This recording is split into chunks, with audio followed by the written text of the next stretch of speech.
All right, well, good afternoon, everyone, and welcome to PPA 500. My name is Dr. Powell.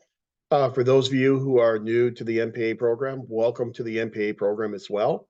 For those of you who are in other programs, I know we have a few people who are in the MPH program. Welcome to you, all of you as well. Tonight, we're going to just basically go over the syllabus and the course requirements and introduce you to the MPA program and some things you can expect not just in this course, but also in the MPA program as well. This session is being recorded. I record all of our sessions, and then what I do is then provide a link to the recording no later than the next morning. So the link to this recording should be available on our Canvas site no later than probably about 10 o'clock tomorrow morning. The way in which I usually do the recordings is when the session is over, about an hour later, the recording will be available to me. I then usually upload it to YouTube and allow YouTube to then add closed captioning. And then that link with closed captioning, I then add to our Canvas site. And I'll add the link to the module for that week. So you'll find the link for this recording under module 1 in our Canvas site as of tomorrow morning. Also, since we are an online course, the university provides you with some privacy protections that I think I should let you know about here at the outset. Since the only modality that this course is offered in this semester is online, and you didn't have the option to take the course on campus, the university has two protections. One protection for you is that you do not need to use your camera. You are certainly welcome to if you'd like to have your camera on, but instructors are not allowed to require you to use your camera if the only modality is an online modality. So if you didn't have a choice in terms of taking the course on campus. The second protection the university usually applies is that you do not have to list your entire name in the Zoom sessions. So if you'd like to just use your first name or use your initials, the university allows for that as well, since again, you didn't have the option of taking this course in any other modality other than the online modality. So just a couple of protections that you should know about. And again, each one of these sessions will be recorded and available to you the next day. Okay, for tonight, I think we won't have a full session tonight, so we'll probably be able to get out of here a little bit early this evening. All I really want to do tonight is introduce you to the course itself, talk about some of the topics we'll cover in the course, talk a bit about the purpose of the course and how the course is designed to provide you with an introduction to the field of public administration, as well as an introduction to the MPA program itself. We'll do that in the first part of class. Then I will introduce you to the mission of the program. We'll talk about what the program is all about. We'll talk about the values that underpin the mission of the program. And we'll talk about NASPA accreditation and the types of universal competencies that you will acquire during your time in the MPA program. We'll also review some of the information that is normally covered in the orientation session. And I don't know if everyone attended an orientation session this semester, but we'll go through some of that information again and just make sure that all that programmatic information is clear for everyone and answer any questions you have about the program or about the course. As we proceed tonight, you have two ways you can participate if you have any questions. You can do it through text chat, and I'll keep my chat box open so I'll see all the chats as they come in. And the other option is use your microphone. So if you would like to ask a question using the microphone, that's fine as well. So those are your two options for participating. This course, because it is an introductory course to the program, tends to be a little bit more lecture oriented than a lot of the other courses you'll be taking throughout your time in the MPA degree. And that's by necessity, because we really want to provide you with that good foundation of what is public administration and a good foundation into understanding kind of what you got yourself into with the MPA program. And so it does, by nature, tend to be a little bit more lecture oriented than a lot of your future courses, which may be more like graduate seminars, where there's a lot more give and take and there's a lot more discussion. However, even though we are lecture oriented, there is discussion that occurs, and I encourage discussion. Next week, we're going to focus on American government and public administration, and so there's a lot of good topics to discuss there. So don't feel like you cannot contribute just because of the nature of the class. Let me introduce myself first, and then I will introduce the course to you. And as we go along through our discussion of the course, feel free to ask any questions that emerge. We're a relatively small class this semester. I think we have 11 people registered in the class, perhaps maybe 12 in the very near future. So it is one of the smaller 500 sections that we typically have. So hopefully, when necessary and when possible, we'll be able to get a little bit more discussion than normal. As I said, my name is Dr. Powell, and I'm the instructor for the course. I typically teach 500. This is kind of my recurring course that I teach every fall and every spring semester. I usually teach 2 sections of this 500 course and then 2 sections of 697 directed research. When I'm not teaching 500, during the summer, I teach organization theory, the 660 course. I teach intergovernmental relations, 535, which is a really great elective if you're interested in intergovernmental relations. It's offered during the summer in the first summer session as an asynchronous course, so there are no scheduled meetings. They're just modules that are preloaded at the beginning of the summer, and then you have those 6 weeks in summer session 1 to complete the assignment. So it's a good way to take care of one of those elective requirements if you are interested in that. This is year number 23 for me at Cal State Long Beach. I arrived on campus in August of 2001, which I still find very hard to believe that's been so long. During my time here at Long Beach, I served 10 years as department chair. I've served the past 19 years as the director of the distance learning MPA program. I've been the coordinator of assessment for the college, work very closely with our accrediting body, NASPA. Every year I go on site visits, chair site visit teams for programs that are going through NASPA reaccreditation. And I actually have a site visit coming up in about a month that I'm going to be going on. Been doing that for about 13 years, and I also served for 3 years as a commissioner with NASPA, and I was one of the 12 people who decided which programs got accredited, which programs did not get reaccredited. And so a lot of work, but it was a 3-year term. Unfortunately, you can only serve 1 term on the commission, so 1 3-year term, and I was done with that. Before I arrived here at Long Beach, I taught at Florida Gulf Coast University. I don't know if anyone's heard of Florida Gulf Coast University. The joke about the university down in Fort Myers was that a lot of people called it Florida Golf Course University because it was completely surrounded by golf courses on every single side. It was an interesting experience because it was a brand new university. It opened up 3 years before I arrived there. I had the opportunity to start up an MPA program, start up an undergraduate program in political science. Before going to Florida, my first academic job was at Eastern Illinois University, and I was in the Department of Political Science there, teaching primarily public administration, American national government, Congress, presidency, kind of the normal fare for a political science program. Over the past few years, I've been living in Santa Clarita, so I'm not really close to campus, but the nice thing is that I teach most of my courses virtually, and now that I'm not department chair anymore, I don't have to make that trek every single day down to campus.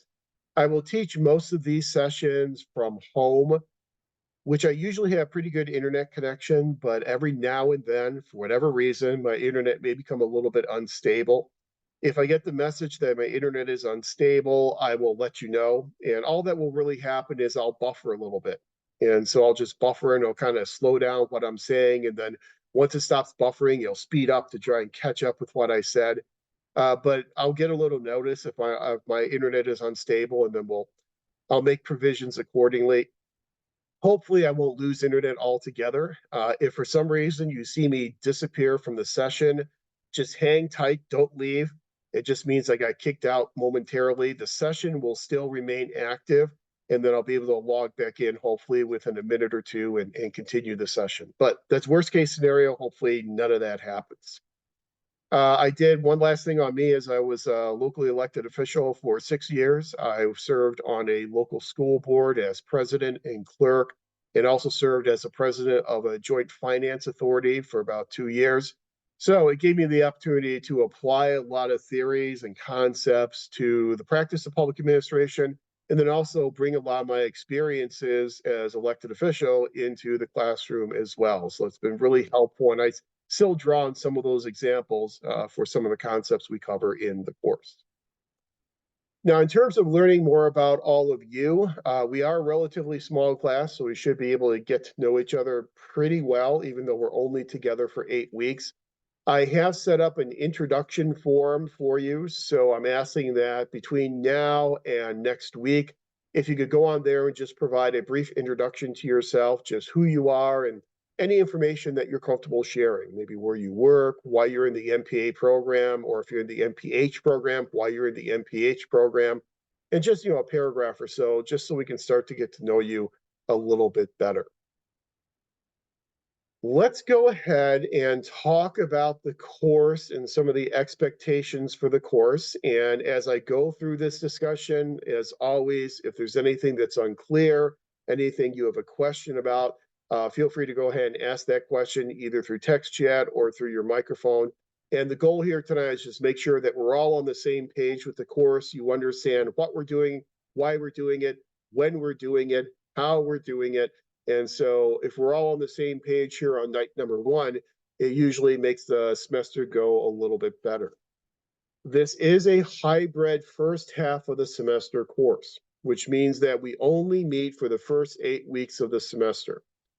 Once we get through those first 8 weeks, the course is over and you can then move onward and upward. These hybrid courses, the university usually refers to them as mixed methods online courses. We call them hybrid courses. I first developed the hybrid course probably about 16 or 17 years ago now. And the reason why we put together these hybrid courses is to afford you the opportunity to be able to complete 2 courses in the time it would normally take to do 1 course. So I don't know what the offerings are in the schedule. I don't make the schedule anymore. Dr. Butts handles that, but we usually try and offer a good mixture of first and second half hybrid courses. So you can take a first half hybrid course like this one. Once it's done after 8 weeks, hopefully there'll be a second half hybrid course that you can register for. And then, as I said, complete 2 courses in the time it normally takes you to complete 1 course. We did that because we wanted to enhance graduation rates. We wanted to make sure that people had the ability to complete the program a little bit quicker.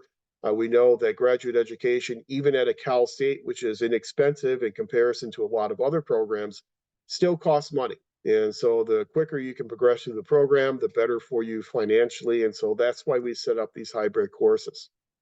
This course, the 500 course, is the first one that we created in a hybrid modality because it tends to work really well in that 8-week type of an approach. 8 weeks is sufficient time to provide us with the amount of time we need in order to cover what we need to in this course in order to get you prepared to then move on and be successful in your other courses in the MPA program. So as a first half hybrid course, we meet in Zoom in these live synchronous sessions every Tuesday at 4 o'clock. That's your one synchronous meeting per week. Then we have an asynchronous component where you will be responding to questions in discussion board.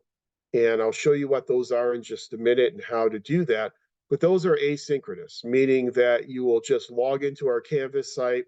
You'll review the prompt that I provided for you in that week's discussion board. You will then respond to my initial prompt and respond to 2 of your classmates. And that then constitutes that asynchronous discussion board participation. You don't have to be in front of your computer at any predetermined time to do those asynchronous assignments because they are asynchronous. The only time you have to be in front of your computer is on Tuesdays at 4 o'clock for our live synchronous Zoom sessions. So that's the way these hybrid courses work. We do cover a lot of information in 8 weeks, but again, in my practice, I've been doing this 500 course in the hybrid modality since 2007, and it really has worked well in 8 weeks. And so we have plenty of time to cover all the information we need to cover and to provide you with that basis you need in order to succeed in the MPA program. The syllabus is on the screen there for you. Hopefully everyone can see the syllabus. It has been available for quite some time on our Canvas site. I try and make my Canvas site for my courses available early, so it's usually available a couple months before the semester begins. so you have time to kind of poke around on the site and see what the course is all about. Hopefully you've had a chance to take a look at the syllabus. I'm not going to cover every single word in the syllabus because that would be torture, so I'm not going to do that to you. But we'll cover the highlights, and we'll just talk about some of the information that's most helpful for you to succeed in the course. So what we are going to be doing in this course is we're going to be presenting to you the information you need to be successful in the MPA program and the information you need in order to understand the study of public administration. Back when I was chair, I did a couple of surveys of students looking at what undergraduate degrees they had upon entry into the MPA program. And one of the things I found is that very few people come into the program with undergraduate degrees in public administration. That was really very much of a rarity. We did have students coming into the program from political science, from history, from sociology, from English, from business, from engineering, biology, chemistry, you name it. And so people come into this program from a variety of different backgrounds, so they can all succeed in the MPA program. But in recognition of the fact that people come from a variety of different backgrounds with sometimes limited recent exposure to American government in political science, we redesigned this course a few years ago to focus a little bit more on the intersection between public administration and American government. And so we spend some time in this course, most notably next week, talking about the institutions of American government, American political culture, social contract theory, the Constitution, and how all those elements of our system of government apply to public administration. Kind of find that place or that role for public administration in American political culture and American political government or governance. And so that's kind of the way in which this course has changed its focus over the past few years. So if you know one who took this course in 10 years ago, the course today looks a lot different than the course looked 10 years ago. So let's go through the syllabus. At the top of the syllabus, you've got my contact information. As I said before, all of my courses this semester are virtual. And university policy says that office hours must follow the modality of the courses that you are teaching. So since all of my courses are virtual this semester, my office hours are virtual as well. If you need to contact me with any questions or need to talk about something, please send me an email as opposed to leaving a voicemail. I still have voicemail. They haven't gotten rid of our phones yet, but I'm much better at checking emails as opposed to voicemails. I have all of my emails sent to push to my phone, and so I get instant access to the email, and you can be guaranteed you will get a response relatively quickly from me, as long as it's not after about 11 o'clock at night or before about 6 o'clock in the morning. Other than that, you'll get a very quick response from me via email. So always use email to contact me. You all know when our class meetings are because you are here. You all know how to access the class meeting because you are here. I've listed all the meeting dates that we have. That March 12th, that last meeting date, there is a good chance that if we remain on schedule and we get everything done, we can reserve that last Tuesday for you to complete your final assessment. So the university requires that every course has some type of a culminating assignment, some type of a final assignment. Our final assignment is nothing that is done in class. It's something that you will be able to work on for at least a couple of weeks before it's due on the 12th.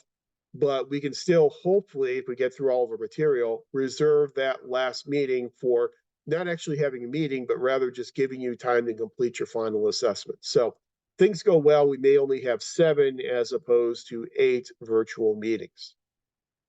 I've already kind of told you what the MPA program, what the PPA 500 course is all about and how it relates to the MPA program.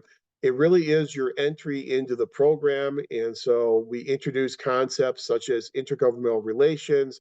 We introduce concepts such as the institutions of American government, the principles of public policy administration, things like organization theory, human resource management, budgeting and finance, public policy, program evaluation, and a lot of the types of skills that you need in order to be successful in the public and the nonprofit sectors.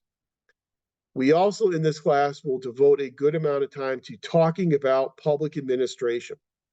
how we study concepts in public administration, and what sets public administration apart from other fields such as business or history or sometimes even political science. We'll have a good, robust discussion about, is public administration an academic discipline? What are the characteristics of an academic discipline?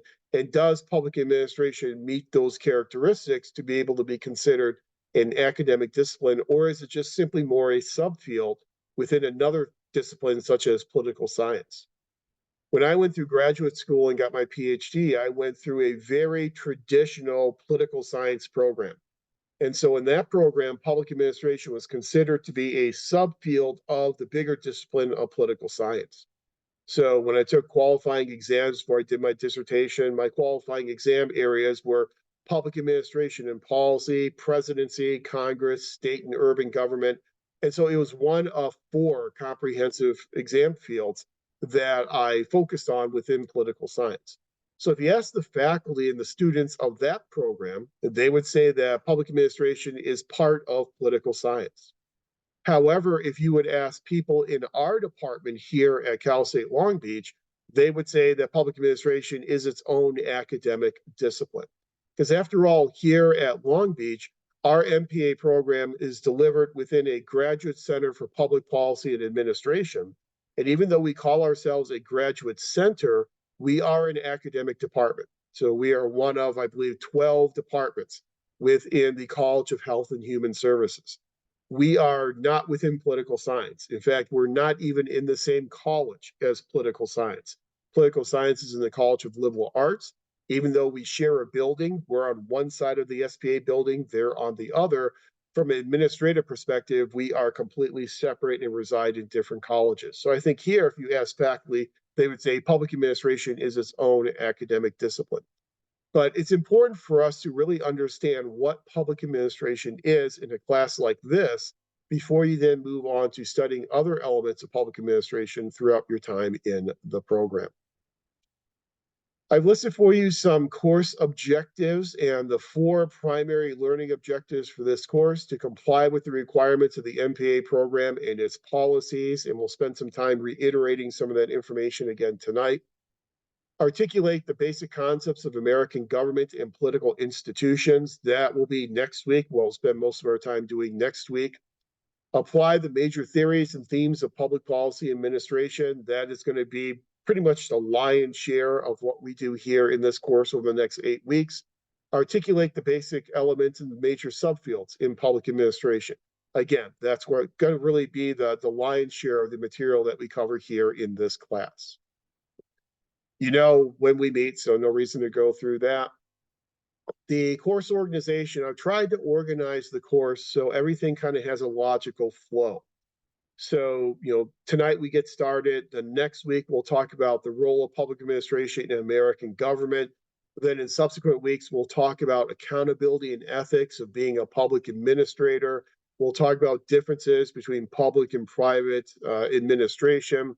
We'll talk about the unique ways in which we study public organizations and what sets public administration apart from some other academic disciplines. We'll talk about the functions of public administrators. We'll talk about what public administrators do in terms of managing human resources and managing budgets and finances and managing their organizations and managing and implementing public policies and public programs. So everything hopefully will follow a pretty logical type of progression throughout the next 8 weeks. In terms of textbooks, we have 2 required textbooks for the course. The first is a textbook by Don Kettle called Politics of the Administrative Process. It tends to work very well for a course such as this as some background type of material. So you'll want to read the Kettle material before coming to class on Tuesday. It will give you that background information that you'll need for understanding the concepts that we will cover in our Zoom sessions on Tuesday evenings. I do not teach from Don Kettle's textbook. I have my own way of presenting information. So some of the information we present on Tuesday will somewhat track with what Kettle covers in his textbook. Sometimes I'll present new and different information than Kettle covers. Sometimes we won't cover all the information that's covered in Kettle. So I never teach from the textbook. I just look at the textbook as another source that you can learn from. I like to think that in a course, if it's done correctly, you learn from 3 different sources.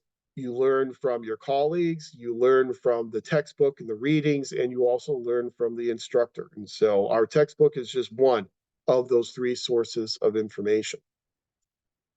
If you find an older version, so on this one, I have the 2021 publication. If you find one that's maybe an edition older, usually that's going to work just fine. I think the only difference between older editions and the most recent edition of the Kettle textbook is in the most recent one, he's added another chapter on the impacts of COVID on public administration. So I think that's really the only difference. Everything else is pretty much the same between this version and the version that predated it. So if you want to get an older version, that should be fine for the Kettle textbook. They'll probably save you a good bit of money. Just don't tell Don Kettle I said you to do that. Then the second textbook is the Classics text, Classics of Public Administration, the Shaffert's textbook. This is one that is a collection of what we consider to be classical writings in the field of public administration. As classical articles, some of them are relatively old, and so some of them are about 100 years old, some of them are 50 years old, some are 30 years old. But when you read an article that's 100 years old, there's some acclimation that is necessary. You have to kind of get used to that language because the language from an article written in like Woodrow Wilson in 1887, that language is going to be different than what we would use in an article today. So some of them can be a little dense to get through. But I do assign this because I want you to have exposure to these classical readings yourself so you can read these articles. You can then develop your own perspectives, your own opinions on those articles, rather than just having me tell you what the authors say. So that's why I assigned these articles. We're not going to read every single article in the classics textbook. We're going to read some of them, but not all of them. So I don't want to inundate you with readings unnecessarily. We have 8 weeks together, so we have a limited time together. And I also recognize that a lot of you have outside obligations. You're not just full-time students. You've got full-time employment. You have family obligations. Sometimes health issues come up. I know that there's a lot going on in your lives. So I don't want to inundate you with too much reading and inundate you with too many assignments. So we'll just read some of those articles in the Shaffert's text. Now, in terms of getting an older version of the classics text, that's possible as long as the older version includes all the articles that are assigned on the syllabus. So before you buy an older version of the classics text, look through the syllabus and cross-reference it with the table of contents and make sure everything we're reading is represented in that older version of the classics text. Because when they do update the classics text, sometimes they drop out some articles and replace them with different articles. So just make sure all the readings are there. Okay, evaluation criteria. What will you be doing and why will you be doing it and how will it be evaluated? Again, I've tried to limit the amount of assignments to make it more doable for you, especially as your first introductory course into the program. So the first assignment that you're going to have is what's called this initial skills self-assessment. And if you attended the MPA orientation, I'm sure they probably talked about the initial skills self-assessment, but if you're not in the MPA program, the initial skills self-assessment is something we require all students to do upon their entry into the program in PPA 500. The initial skills self-assessment is designed to be an honest self-assessment of your knowledge and skills across important areas of the MPA program. And let me go ahead and scroll down to the bottom of our syllabus. And just for our ease of information tonight, I've appended it to the end of the syllabus. The initial skills self-assessment is a 3-part assignment, and the parts are not very intensive in terms of how long it will take you to do them. So you can do this probably relatively quickly. In the first part, we're asking you to assign an ordinal ranking to how much you currently know about these different areas of the program, going from an ordinal ranking of 1 to 5. And so if you've done any type of research before, you know this is like a Likert ordinal response scale. So 1 would indicate you know nothing about that area. A 5 would indicate you know a great deal, and then gradations in between. So the areas that you will be looking at are things such as budgeting and financial management. So if you've never looked at a budget before, and the only budgeting you've done is with your personal checking account, then you're probably going to want to select one. If, however, you manage a budget in the public sector, and I had someone come into the program several years ago from Metro who managed a $500 million capital budget, he marked 5 because he had a lot of experience and a lot of knowledge in budgeting and financial management. Decision making, score that from 1 to 5. Ethics, oral communications, organization behavior, human resources. The old term's personnel, the newer term is human resources. Policy analysis, problem solving, research and statistics, teamwork, working in teams, and written communication. So this should be a very quick part of the skill self-assessment for you to fill out, because you're literally just ranking those orderly based upon how much you know about those areas. Then in part 2 of the initial skills self-assessment, we pull out 5 of the core areas in the program. If you're familiar with our core courses in the program, you have 500, you have 697, kind of bookending 5 other core courses: budgeting, HR, org theory, policy, and research methods. So here we're just asking for you to give us a sentence or two about your experience or skills in each of those 5 core content areas. So if you have never seen or done anything with a public budget before, you can say, I have no experience with public budgets. And that's good enough as an answer to that section. If you, however, manage a public budget in your current position, then tell us that you're managing a public budget and what type of budget that you are managing. So just 1 or 2 sentences will certainly be good enough to suffice for part number 2 for each one of those core content areas. And then finally, part 3 of the initial skills self-assessment, we just simply ask you to discuss your reasons for pursuing the MPA degree and what specific skills you hope to acquire in the program. And here, just a paragraph will certainly be enough to suffice. If you are not enrolled in the MPA program, if you're in the MPH program or another program, I would still like for you to do the initial skills self-assessment. But for this part 3, just think about what you want to get out of your program. So if you're in the MPH program, what were your reasons for pursuing the MPH degree, and what types of skills did you want to get out of the MPH degree? So I want everyone to do the initial skills self-assessment, regardless of what program you happen to be in. So that's your first assignment. It is a credit, no credit type of assignment, meaning that as long as you turn it in, you get full credit, you get 5 points.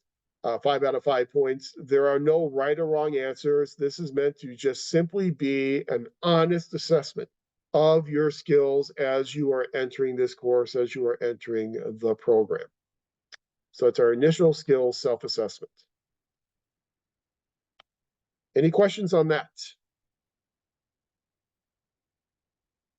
Okay. And again, I want everyone to do the initial skills self-assessment regardless of the program that you are in. The second assignment there is called the Draft Advancement to Candidacy Form. If you attended the orientation, you know that one of the administrative steps that you must complete before you can graduate from the program is you have to complete an Advancement to Candidacy Form. That Advancement to Candidacy Form is essentially a contract between you, the department, and the university, where you will specify, here are the courses that I plan on taking, this is when I plan on taking the courses. Then when it comes time to graduate and you petition to graduate, the Enrollment Services Office will then conduct a grad check. And they'll go back and make sure that you took all the courses that you said you were going to take on your Advancement to Candidacy form. I'll show you the advancement forms. I have all of them on our Canvas site, and so I'll take you through and show you what they look like if you haven't seen them yet. There are different advancement forms depending upon what option you are in the program. The majority of students in the MPA program are in the general option. So when you apply to the program, if you didn't select option in urban affairs or option in public works, you are in the general public administration program. And so I've got the advancement form for those students on there. Then there's a separate advancement form for those of you who are in the option in urban affairs, and another different form for those of you who are in the option in public works. And the big difference is if you are in the option in urban affairs, you have one additional required course that you have to take, the seminar in urban affairs, PPA 610, and then you only have 4 instead of 5 elective courses. For the option in public works, you have one additional required course, PPA 554, public works management, and then again, one fewer elective course, only 4 instead of 5 elective courses. But I'll take you through those forms in a few minutes and show you how to fill them out, what they look like. These are draft forms, which means that if you're in your first semester here in the MPA program, you are not eligible to officially advance a candidacy yet. You cannot officially advance a candidacy until you've completed at least 6 units in the program and you have a cumulative GPA of at least 3.0. So no one can advance a candidacy in their first semester in the program. So this is just a draft form that you're submitting in this course so that I can take a look at your courses, your course sequencing, and then provide you some feedback so that when you have completed 6 units and you're ready to officially advance with either our graduate advisor, Dr. Chow, or our department chair, Dr. Butts, you'll be ready to go because you'll already have gotten my feedback and you'll be ready to then actually submit the real life advancement to candidacy form. So for this one, this is just a draft form. Now, this assignment is for students who are enrolled in the MPA program. If you are not enrolled in the MPA program, if you're in the MPH program, I will waive this requirement for you because there's really no reason for you to fill out an advancement form for the MPA program if you're not in the MPA program. So if you are in the MPH program or another program, just send me an email and just let me know that you're in another program, and then I'll waive this requirement for you. So if you're in another program, you don't have to do the draft advancement to candidacy. But everyone who is in the MPA program, regardless of option, needs to submit that draft advancement form. Again, this form is a credit, no credit type of assignment, so there aren't right answers. I'll just provide you feedback in terms of your course sequencing, but you submit it and you'll get those 5 points. Okay. Then we have what I call assessments. We have 2 assessments. I do not call them examinations for a variety of reasons. I call them assessments. One of the reasons why I call them assessments is because they are scenario based. So it's not multiple choice or anything like that. What I do is I design for you 5 realistic public administration scenarios. They're usually about 1 to 2 paragraphs long. So I want to give you enough information without giving you too much information. And I don't want to give you extraneous information. So I give you a 1 or 2 paragraph scenario. And then you'll have 2 questions related to each of those 5 scenarios. And those 2 questions will then require that you take the information from the class and you then apply that information appropriately to address the scenario. We're not looking for the best answer here. We're looking for the most appropriate answer that fits the scenario. And now I'll tell you something that I do that's going to drive you crazy. And that is I have a favorite answer and I have a favorite question. My favorite answer is it depends. And I say it depends because in public administration, the appropriate answer really does depend upon the context of the situation. What may be an appropriate answer in one situation may not work at all in another situation. So here we're looking at what is the most appropriate answer for this situation, for this scenario, and then provide a justification for why that is the most appropriate answer. So an example could be that I may give you a scenario like for the final assessment where I'll say, here is a city, and this is how the city is putting its budget together. And here are all the problems that the city is encountering. So the city may not be getting its budget done on time. The city may have a lot of partisan differences in terms of trying to pass the budget. The city may be running a deficit where it's spending more money than it's bringing in. And here are all the problems with the city's budget process. Then one of the questions may be, which of the budget formats we discuss in class would be most appropriate to recommend to the city to resolve these problems? And in class, I'll present you with 4 different budget formats. And so you'll be selecting one of those budget formats and then justifying to me why it is the most appropriate. There are no truly right or wrong answers on these assessments. The evaluation will depend upon how well you have justified your answer and convinced me that your answer is the most appropriate answer for that scenario. So the appropriateness of your answers will depend upon the context of the scenario that I provide for you. And for this semester, I have put together some new scenarios. And so the assessment's going to look different than how the assessment looked last fall. So it's a kind of a brand new assessment. I also called an assessment instead of an examination because it will not be timed, it will not be completed in class. I will make these midterm and final assessments available to you at least 2 weeks before they are due. So you'll have a full 2 weeks to work on these assessments. You can use all the information at your disposal to do the assessments, to answer the questions, information from our Tuesday evening sessions, information from the Kettle textbook, information from the classics textbook. All of that is fair game. So if you want to call open book, I guess it's what in the old days we will call open book. And it's not timed. You'll have a full 2 weeks to work on it before you have to turn it in. Very rarely working in a public or nonprofit organization will you have timed examinations, unless you're going for a promotion or you're applying for a new job. Typically, you never do that. And so I don't really think there's a whole lot of utility to making you do it in an MPA program. So those are what we call our midterm and our final assessments. And again, when you go on our Canvas site, you won't see them yet because I'll only make them available 2 weeks before they are due. Then the final graded component are these Canvas essays. And I tend to use the term Canvas essay and discussion board kind of interchangeably. It's the same thing. So if you see Canvas essay, discussion board, that's the same assignment. So we have 5 of these Canvas essays. The introductory form doesn't count. I mean, that's something that's not graded. So when you give me your introduction, I'm not grading that. But we'll have 5 of these graded Canvas essays. And what you will do is you will go into the discussion board for that week. You will read my prompt and you will then provide me with a response to that prompt. Usually your response is going to be anywhere from 2 to 3 to 4 paragraphs. Usually they tend to be about 2 or 3 paragraphs these days. So very concise, very succinct, very parsimonious, in which you are responding to my initial prompt. Make sure that your responses are proofread. Make sure that they are of a scholarly quality, that you don't have typographical errors and things in those. So make sure that they are very well written. Then in addition to that response to my initial prompt, you will then also provide responses to 2 of your classmates.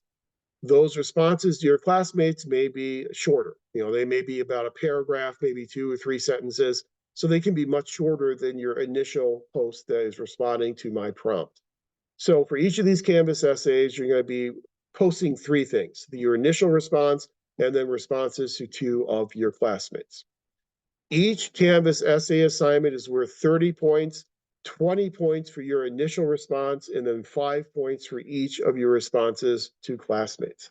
And to give you a flavor of what these discussion posts look like, here are the discussion board assignments that we're going to be doing this semester. So discussion board 1 deals with information that we are covering in class next week. So in Federalist number 10, Madison cautioned us against the negative effects of factions.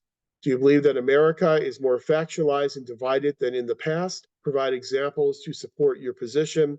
And what can be done to control the effects of factions more effectively? So you'll be responding to that prompt, 2 or 3 paragraph response to that, and then responding to 2 of your classmates. But again, we'll cover Federalist 10, we'll cover this information on factions next week. Discussion board number 2, select 3 of the principles in the ASPA Code of Conduct. And ASPA stands for the American Society for Public Administration. We will go through the ASPA Code of Conduct in 2 weeks. We will talk about what those 8 principles are. You'll then select 3 of those principles that you believe are most challenging for you or for your organization and explain why those 3 principles would be challenging. And then again, respond to 2 classmates. Number 3, consider Graham Allison's argument regarding similarities and differences between public and private sector management. When we get to our week where we talk about public versus private differences, we will read one of the classic articles by Graham Allison, Public and Private Management, Are They Similar in All Unimportant Respects?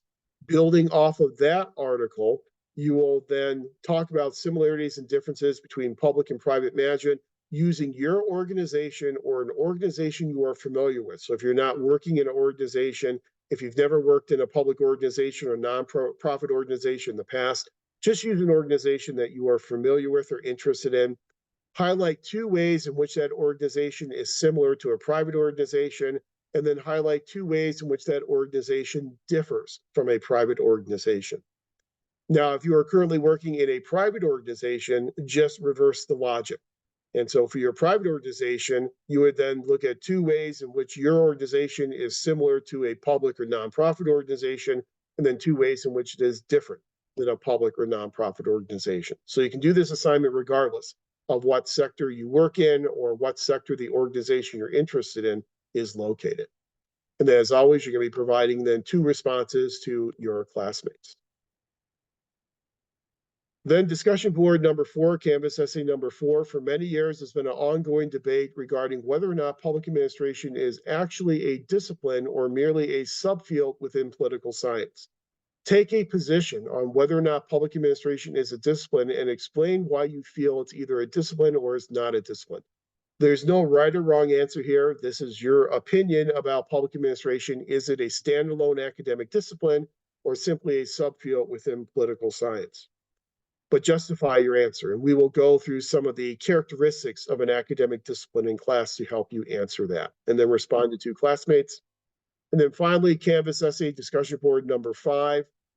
Using the models of decision-making that we cover in class, select one public policy you're familiar with and discuss which decision-making model was used in the development of that policy.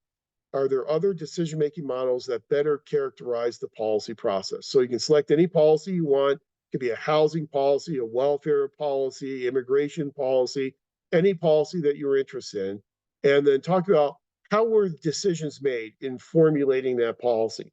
Was it a rational, comprehensive type of decision-making? Was it more incrementalism decision-making?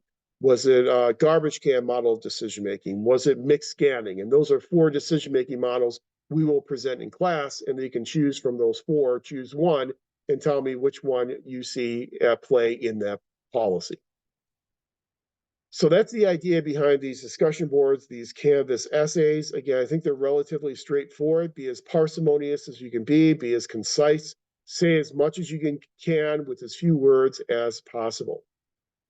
And just to kind of circle back, I had already told you my favorite answer is it depends, but I never told you what my favorite question is. My favorite question is, so what? You know, we are in an MPA program, most of us, and one of the important things about an MPA program is it is both an academic program as well as a professional program. As an academic program, we have certain scholarly expectations for the work that you do in the program in terms of the quality of your writing, in terms of the quality of your critical analytical skills. There are certain scholarly expectations. But it's also a professional program, which means we are always looking for that nexus between theory and practice. So we're covering a lot of theories in this class, especially when we get to our discussion of the development of the literature in public administration. The question then is, well, so what? Are we just learning these theories just to learn them? Are we learning these theories so that we will do better at trivia night? Why are we learning these theories? We're learning these theories so that we can find the practical application for those theories. And so when we do learn these theories and talk about these concepts, I will frequently ask you the question, well, so what? Okay, that's what this author says. Well, so what? How does it help us be better, more effective, and more efficient public administrators? So those are the graded assignments for the course, a total of 360 points over the next 8 weeks. Again, 10 of those points, 5 for the initial skills self-assessment and the draft advancement candidacy form. Those 10 points are basically the easiest points you're ever going to earn in graduate school. You turn in the assignments and you get credit for those points. Okay. Grading scale is your basic 90, 80, 70, 60 type of grading scale. We know here at Long Beach, we do not have pluses and minuses, much to my chagrin as a faculty member. Over my 23 years here, I voted 3 times to try and implement a plus-minus system. Faculty vote overwhelmingly in favor of it. Students vote overwhelmingly against it. There are a lot more students than faculty on campus, and so students win, and we don't have pluses and minuses. That's somewhat complicating for a graduate program where you have a whole lot of grade contraction around the A and the B level. It makes it difficult. You can't really distinguish between someone who got a 99 and someone who got a 90. They both get A's, but it is what it is. So that is our grading scale. I usually have a 1% flexibility guideline. So if you turn everything in on time and you give it what I call the old graduate school try, if you come in at 89%, I will give you the 1% bump up to the A. If you come in at 79%, I'll give you the 1% bump up to an 80 and the B. Then I've got some grading rubrics in the syllabus. I'm not going to go through those and waste your time. You can read through those on your own, but just an idea of some of the things I'm looking for in these assignments. I've already talked about most of it, so you can just read through that at your leisure. So let's talk about the outline of the course, what topics we're going to cover, and when we are going to cover those topics. So here in week 1, we're just doing an introduction to the course, the syllabus, introduction to the program, and the missions and values of the program. I would ask that you, between now and next week, do your introductory post, just a real quick paragraph about who you are. It is ungraded, so just what you feel comfortable sharing with the rest of the class. Week 2 will be our American Democracy, American Government Week.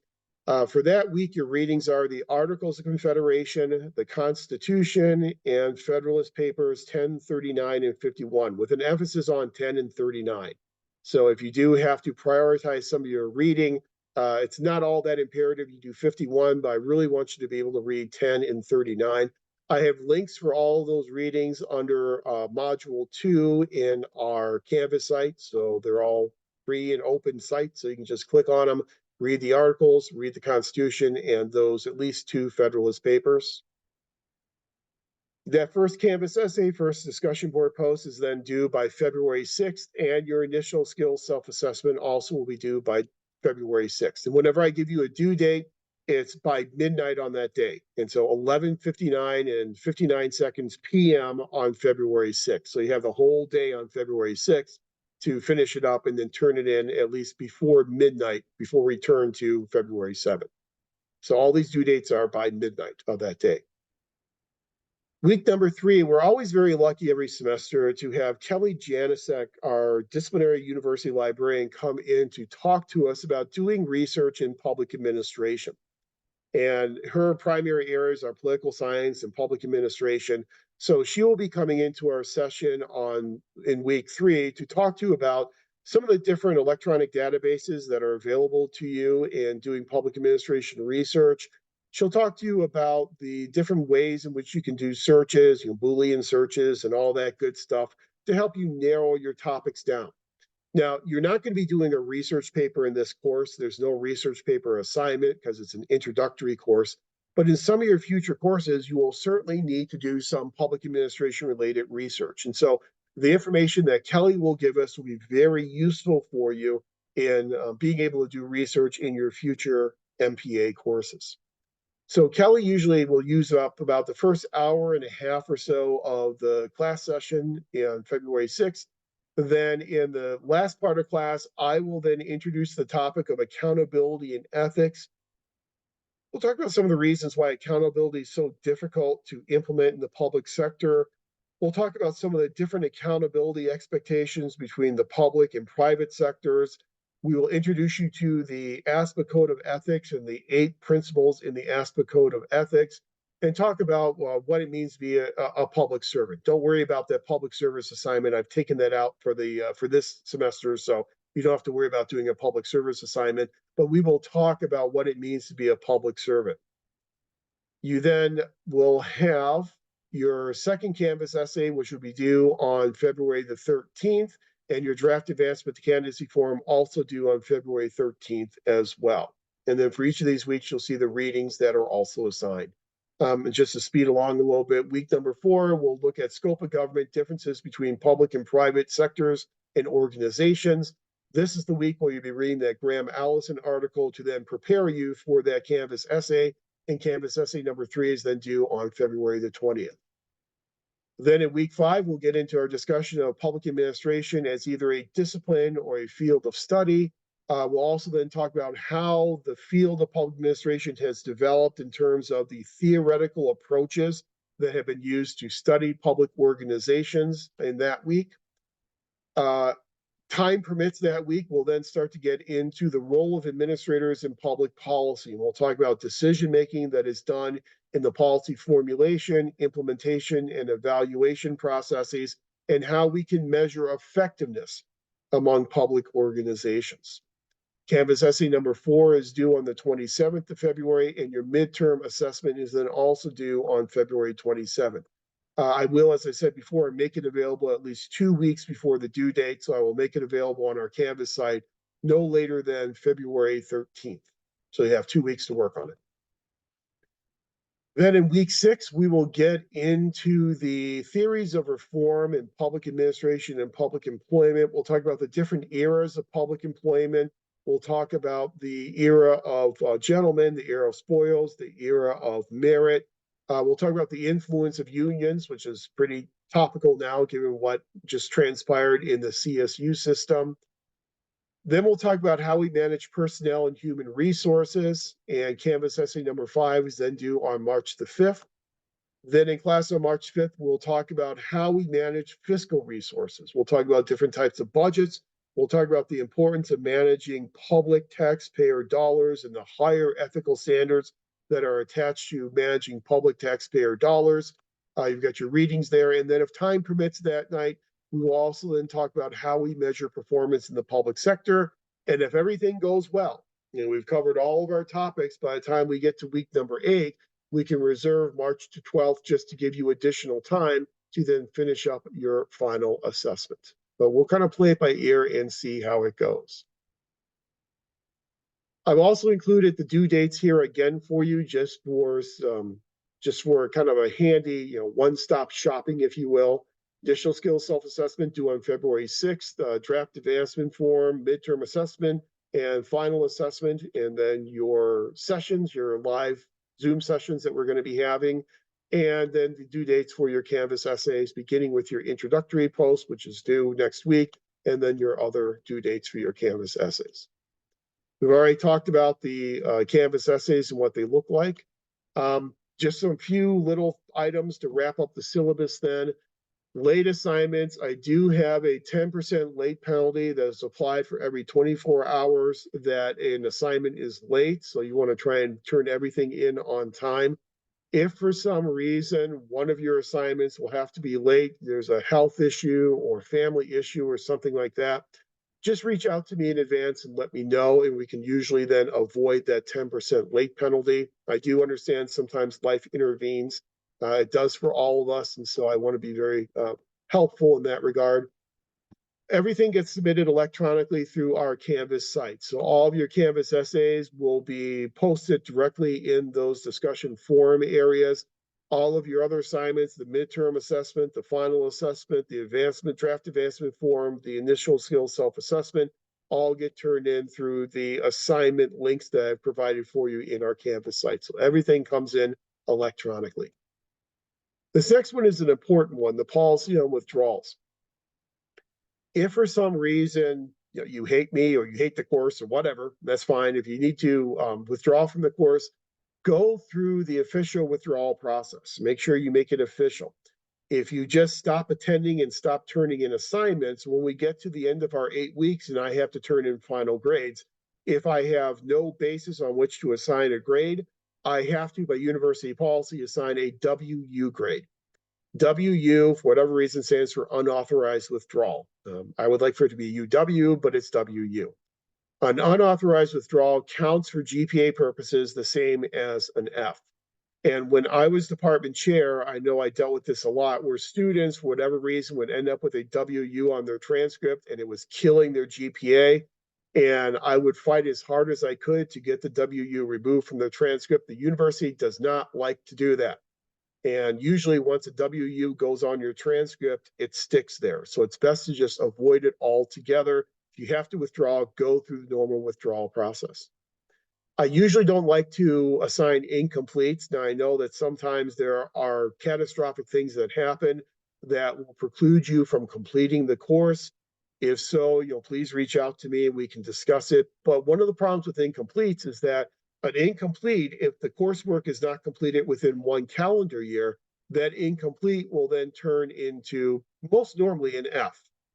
Again, once it turns into an F, it's really hard to undo it. And sometimes people get consumed with other things. They forget about the incomplete. I forget a student has an incomplete. Year comes and goes and it turns into an F. So we try and avoid incompletes if at all possible. In order to qualify for an incomplete, you have to have at least 2/3 of the coursework done for the course before you'll be able to qualify for that incomplete. But if you think an incomplete is something that's going to happen, you need to reach out to me as soon as possible so that we can discuss it. Anyone with documented disabilities, document those through the Bob Murphy Accessibility Center. It's called BMAC these days. They will then get in touch with me. And the nice thing about this course is we don't have timed examinations. We don't have anything like that. All of our sessions are recorded with closed captioning. So there usually aren't a whole lot of accommodations that need to be made. And it's pretty easy when there are reasonable accommodations to be able to grant those in a course such as this. But reach out to BMAC and then we can make those arrangements. I do not grade on attendance. I do not take attendance. I do not have any points associated with attendance. You are professionals. It's completely up to you. I do recommend that you are here on Tuesday evenings because I do cover things a little bit differently sometimes than Don Kettle does in his textbook. So it is important that you are here. If for some reason you can't be here because you have a work obligation, I know Tuesday evenings are very popular evenings for city council meetings. And so if you have to go and provide support at a city council meeting, may make it difficult for you to attend class that week. Just let me know ahead of time and I'll have the recording available on our Canvas site. You can review the recording and then if you have any questions, you can then reach out to me for clarifications. Clearly, everyone meets the technological requirements because you are in the session tonight, so we don't have to cover that. And changes to the syllabus, the only real changes that we will make to the syllabus is if we are running behind. So if we're running behind on information, we may have to push a topic from one week to the next week. That happens on occasion. If that does happen, it may necessitate moving a due date back on one of the Canvas essays. If that does occur, we'll make that change. But I will never move due dates up on you. If there are any changes necessitated in the syllabus, they will always be changes that will be beneficial to you. And then everything else on the syllabus is kind of your academic senate policy boilerplate information. You can go through and read that on your own. I won't waste your time with that. But that essentially is the syllabus, and that is the PPA 500 course. So I'll open up for any questions or clarifications.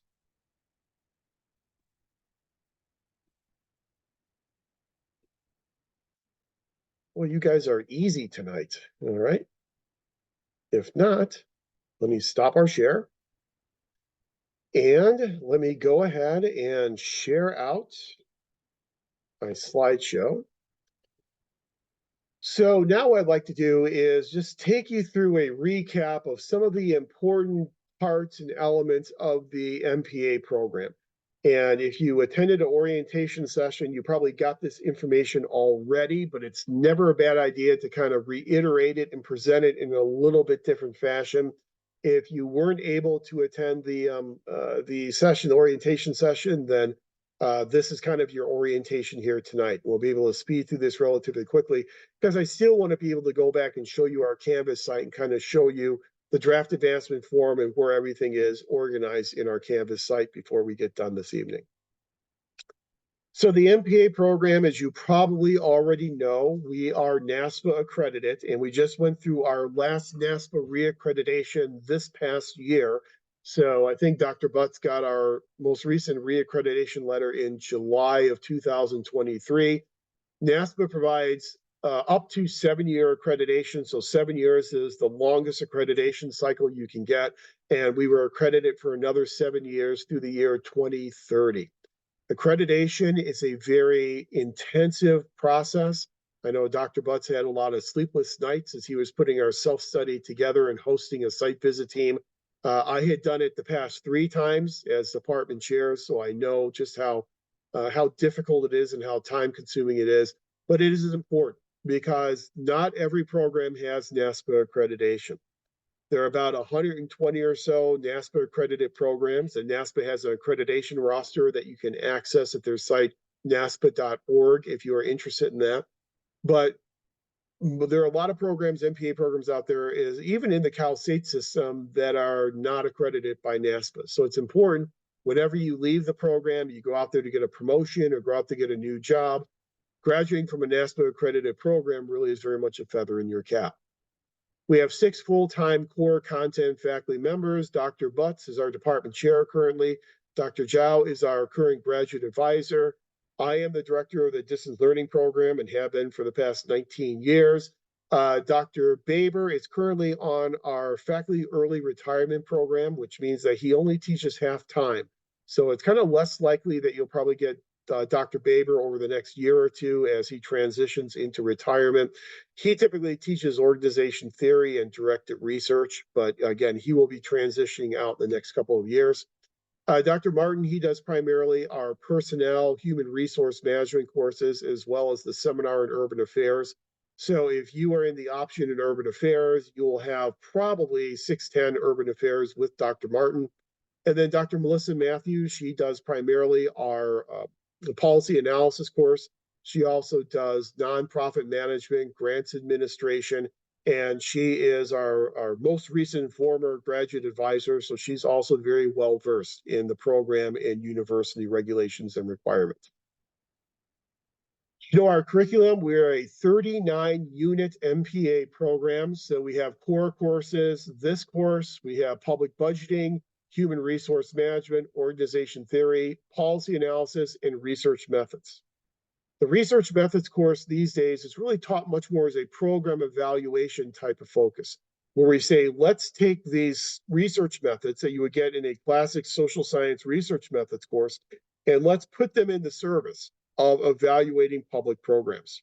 So it's really much more program evaluation oriented. You must complete all of those core courses, 500, 555, 577, 660, 670, and 696, before you will be allowed to register in 697 directed research. That's very important. You cannot register in 697 until you've completed all the other core courses. You don't have to have all your electives done before 697. You can take 697 the same semester in which you're taking an elective course, that's fine. But you have to have all the core courses done before registering for 697. 697 consists of 6 units, so 2 3-unit sections that you'll be required to register for. You can do both sections, all 6 units in one semester if you like. You can spread it out and do 3 in one semester and then 3 units in another semester. That's up to you. Most students today tend to be doing all 6 units all in the same semester, and that's kind of the common approach by far that most students utilize. In 697, you will be putting together 5 case studies.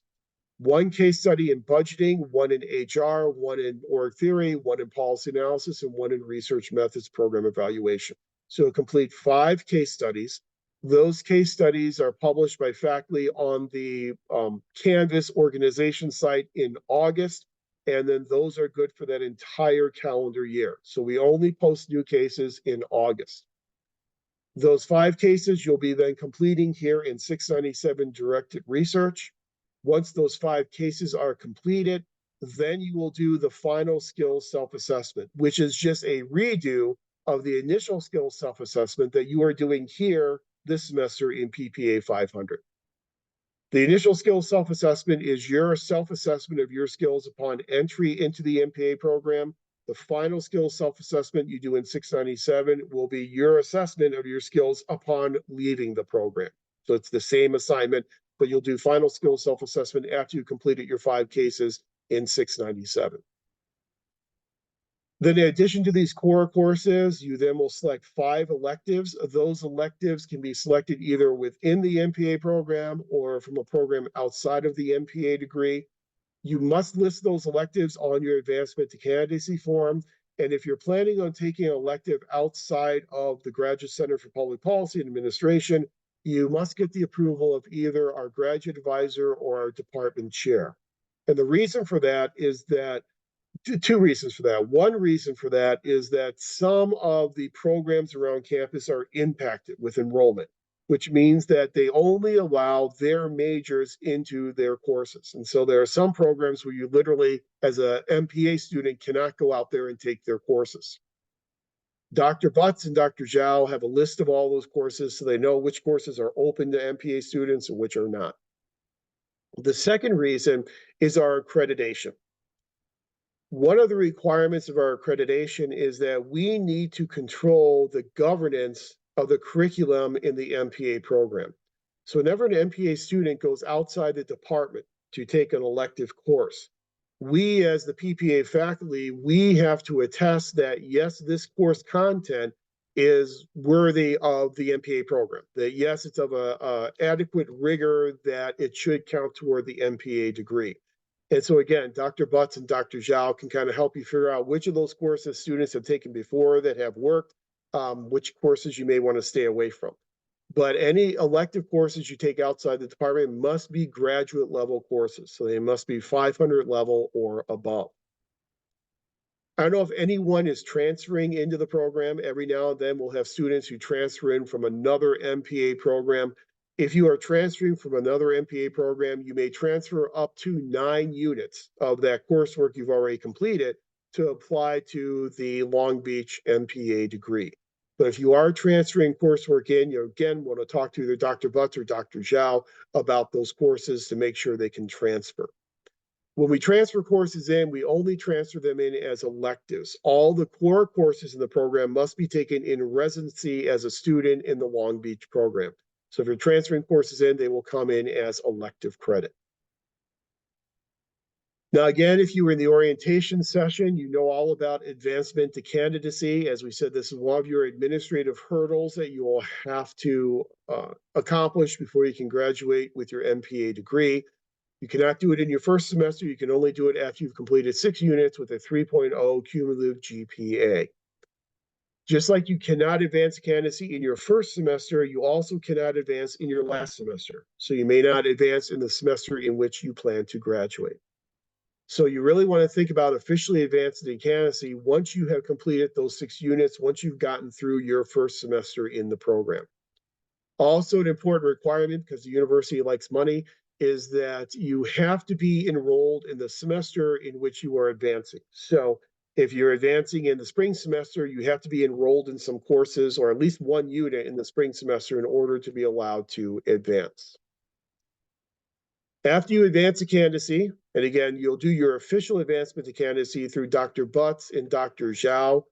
Then once you've officially advanced candidacy, then as you get closer to your graduation date, you will then have to petition or apply to graduate.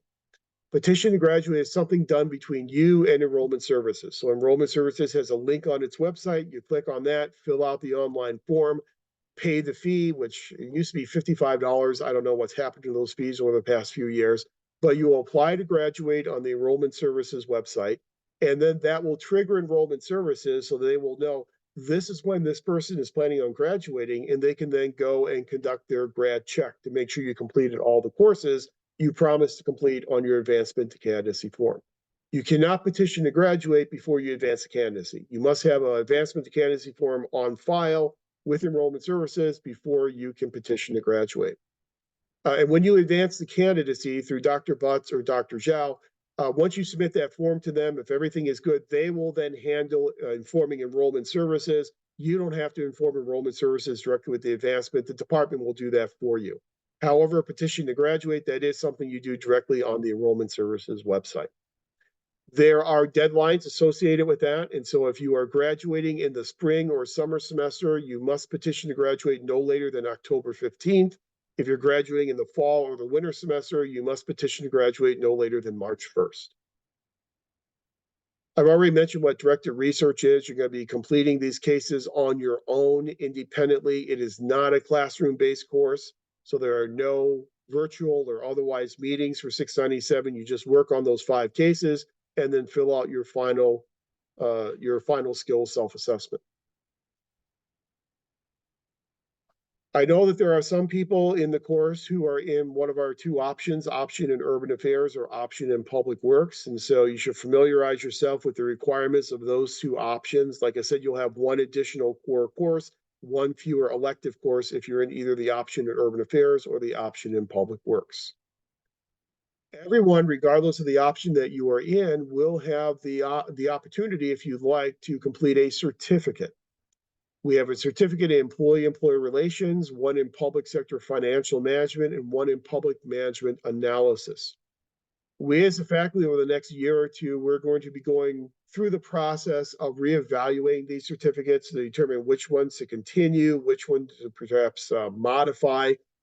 Some of them have some really good, robust enrollment. The employee-employer relations certificate is usually the most popular and usually has a couple dozen students in it at any one given time. The public sector financial management usually is not quite as populated. We usually have maybe one or two students in that one. So there's been some talk about revising that and modifying it. But as of now, it's still on the books and it is still there.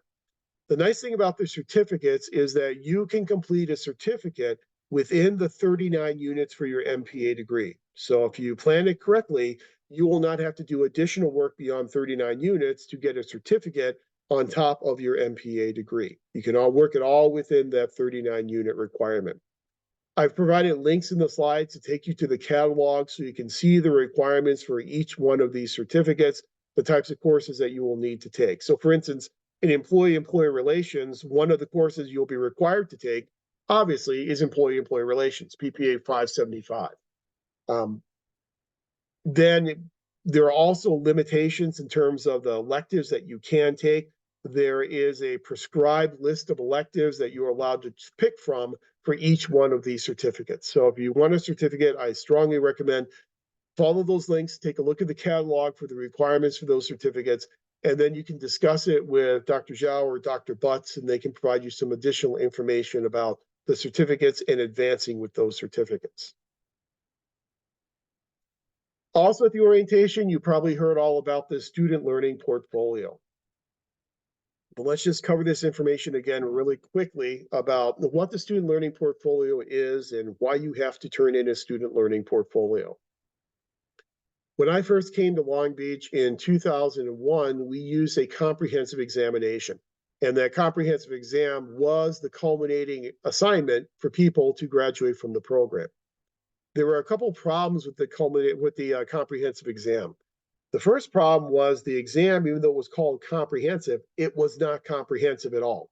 We have 5 main core content areas in the program. Students would come in on a Saturday morning at 9 o'clock, and when they walked through the door, whenever I would proctor the exam, I would give them an envelope. Within that envelope were questions in 2 of the 5 areas. They would then have, I think it was 2 hours to then answer those 2 questions in each of those, well, those 2 questions, 1 question in each of 2 areas. Now we have 5 areas in the program, but we were only examining people on two of those 5 areas. So it really was not a comprehensive exam. The other problem is the problem you usually have with examinations is that people have exam anxiety. And so you had some people who had a 4.0 in the program that did outstanding work in all their courses. They would come in on that Saturday morning and they would freeze up and they would end up failing their comprehensive exam. They were then given a second chance at the comprehensive exam. And if they failed that, then they would no longer be eligible for the MPA degree. And instead, they would get a default certificate after 2 to 3 years in the program and a 4.0 GPA. It just was not working out. So very quickly after I arrived on campus, we got rid of the comprehensive exam requirement, and now we have our 5 case studies and the student learning portfolio. So the student learning portfolio is designed to kind of serve as a record of the type of work you've done in the program, the assignments that you've completed in the program, and kind of look like a professional journal. But most notably, the student learning portfolio is an assessment tool. It's an assessment tool that allows you to self-assess your progress throughout the program. It allows us as faculty to assess how well you have acquired the competencies that you will need to acquire in an NASPA accredited type of program. And I've also heard some students come back and tell me that the portfolio has been helpful for them in terms of getting new jobs or getting promotions. It's one thing to tell an employer, yeah, I know how to do a budget analysis and have them take your word for it. It's another thing to say, yes, I've done a budget analysis in my public budgeting class, and here's the budget analysis that I did. It really is tangible proof that you have the competencies and skills that you say that you actually have. So the student learning portfolio, we streamlined it a few years ago to make it much more user-friendly. So now it only consists of 3 parts. Part one of the student learning portfolio is your initial skill self-assessment that you're doing here in 500, and the final skill self-assessment that you will do in 697. That's it. All you have to do is submit the initial skills and final skills self-assessment into part one, and part one is done. Part two takes a little bit more explanation. So in part two of the student learning portfolio, you will be including your pre and post instructional assignments from your core courses. So all core courses in the program, with the exception of this course in 697, so budgeting, HR, org theory, policy, and research methods, those 5 core courses will have pre and post instructional assignments in them. So whenever you register for those courses, look at the syllabus provided to you by the instructor. The instructor should, hopefully, fingers crossed, have identified here is the pre-instructional assignment, here is the post-instructional assignment. The pre-instructional assignment is usually submitted within the first couple of weeks of the course, usually the first 3 weeks. The post-instructional assignment is then submitted at the end of the course. They are similar assignments. The difference is with the pre-instructional assignment, you will complete that upon entry into the course without using any information whatsoever from the course. You only use what you currently know to complete that pre-instructional assignment. Then at the end of the course, you will do a very similar assignment in the post-instructional where you can use all the information that you were exposed to and that you learned throughout your time in that course. And just to kind of illustrate, give you an example, when I taught budgeting, I don't teach it nearly as much anymore because we have Dr. Zhao here to focus on budgeting. But for many years, I taught budgeting in the summer. And whenever I taught budgeting, my pre-instructional assignment, I would require students to, in the first week of the class, acquire a city budget. So go onto a city website, download that city's budget, read through the city budget, and then answer 6 questions related to that city's budget. That was their pre-instructional assignment. But they were to do that without using any information whatsoever except what they already know about budgeting. So for instance, one of the questions on there is what type of budget format is represented by this city's budget? Well, if they've never dealt with a budget before or never had a budgeting class, they're not going to know what the budget formats are. So an acceptable answer for that person would be, I do not know, or I do not have the information to answer this question. That's okay, because it is purely an assessment mechanism. Then at the end of the class, in the last couple of weeks of the class, they redo the assignment. Using that same city budget, they answer those same 6 questions, but this time using all the information they've acquired from the course. It's a really good way for you to compare your performance on the pre and the post-instructional assignment to see what skills you have gained throughout your time in that course. And it's really good for us as a faculty to do the same thing. And we can see how you've acquired the competencies that you need to acquire in those courses. So as you proceed through the program, whenever you take a core course other than 500 or 697, if you don't see pre and post instructional assignment listed in the syllabus, reach out to the instructor and ask the instructor, what are the pre and the post instructional assignments? Because those would then need to be included into part 2 of your portfolio. There's no approval necessary. We used to require students to get instructor signatures. You don't need to do that anymore. It's all electronic. So you just submit your pre and post instructional assignments into part 2 in the exact same form in which you submitted them when you submitted them in the class. And then part 3 is just simply the 5 case studies that you completed in 697. And that's it. That's the student learning portfolio, those 3 parts. It's a very user-friendly, very streamlined process now, but it's a good assessment tool to allow you to assess your acquisition of skills and allow the faculty to assess your acquisition of skills as well. Whenever your student learning portfolio is done, and this is not going to happen for a while because it's after you've completed 697, but whenever your student learning portfolio is assembled, those 3 parts, you will then share it electronically through OneDrive with your 697 instructor. Everyone has a link to OneDrive as a chiclet. I love what they call them chiclets, but a chiclet and the single sign-on. So when you go to your single sign-on, sso.csulb.edu, you'll see you've got all these icons, all these chiclets. There'll be one for OneDrive. Every student, every faculty member has a OneDrive account. You can click on there, and then you can upload your portfolio and then share it with your 697 instructor. That 697 instructor will not regrade anything in the portfolio. They will just make sure all three parts are there, and they will sign off on your portfolio. Once they approve your portfolio, then we tell enrollment services, and that will then clear your portfolio requirement. In order to know whether or not your portfolio requirement has been cleared, when you get to that point in time at the end of the program, take a look at your unofficial transcript. And at the bottom of your transcript, if you see the words graduate project completed, that means that enrollment services has signed off and your portfolio is done. So always look for graduate project completed. When that appears on your transcript, then everything has processed. Again, you don't have to worry about this now. This is when you get done with the program after you finish 697. There are due dates for the portfolios. Your portfolio must be submitted by December 1st if you're graduating in the fall, or May 1st if you're graduating in the spring. So to wrap up this discussion of the program, some of the important policies of our department and the university. Again, you have to advance candidacy, and you must do it at least one semester before the semester that you are graduating. So it's good to do your advancement to candidacy early in your academic career. As soon as you're able to advance after 6 units, it's good to go ahead and get the advancement taken care of. The university does have a 7-year rule, which means from the time you matriculate into the university, you have 7 years to then complete your MPA degree. If for some reason you are not able to complete your MPA degree within that 7-year period, and it's going to take you longer than 7 years, do know that MPA courses will, quote unquote, expire after 10 years.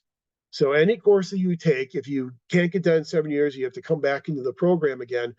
Any course that you've taken that is 10 years old or less will be revalidated. So all you have to do is just Dr. Butts will automatically revalidate that class, and you can count it towards your graduation requirements. However, if you come in back into the program in the future and you have courses that are older than 10 years, those will not be revalidated. Those will have to be retaken. So be very mindful of trying to proceed to the program, through the program in an expeditious process, and try and get through the program as efficiently as you can.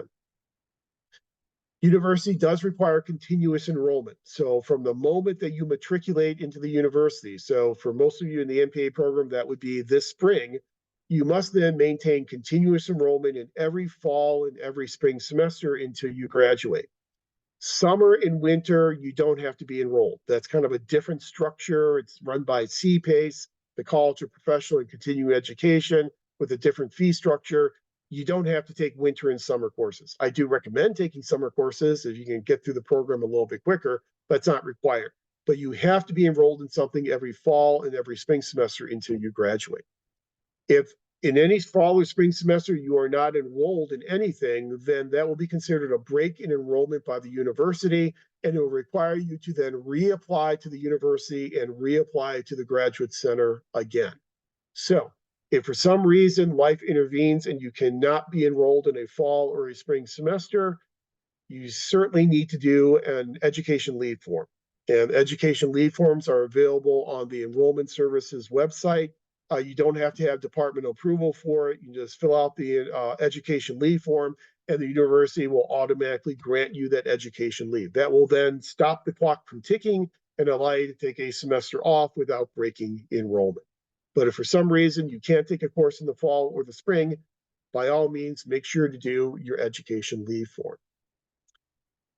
Also, make sure that you remain in good academic standing. At the graduate level, that means maintaining a cumulative GPA of at least 3.0. If you fall below a 3.0, then you'll be placed upon academic probation by the university, and you'll then be given 2 semesters to remedy your GPA deficiency. In other words, get your cumulative GPA up to a 3.0. If that doesn't happen, then you may be subject to academic disqualification by the university. Now, the university is really making an effort to try and increase retention rates. And so they have really been making an effort to try and avoid disqualifying students.